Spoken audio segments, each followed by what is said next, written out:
আরে দাঁড়াও দাঁড়াও, আগে খেয়ে নিতে দাও। কি খাচ্ছি দেখে তো বুঝতেই পারছো। পিঠে বানিয়েছি, পিঠে।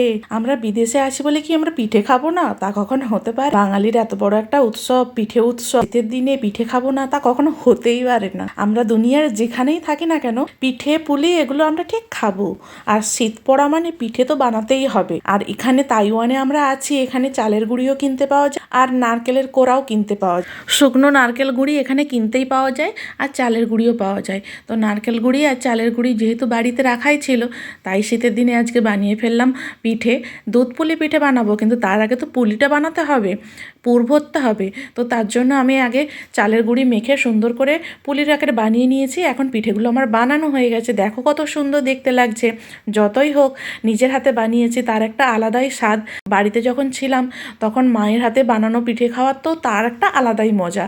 কিন্তু এখানে তো আর মাকে পাচ্ছি না, নিজেদেরকেই বানাতে হবে। দেখো কত সুন্দর সেদ্ধ হয়েছে। আর এখন আমি এগুলো দুধে ফুটিয়ে নিয়েছি। দুধে ফোটানোর পর এগুলো আরও সুন্দর খেতে লাগছে, খুব সুন্দর টেস্টি হয়েছে। কিন্তু অল্প একটু এলাচ গুঁড়ি দিয়েছি, এলাচ গুঁড়ির স্বাদটা কিন্তু দারুণ, খুব ভালো খেতে হয়েছে।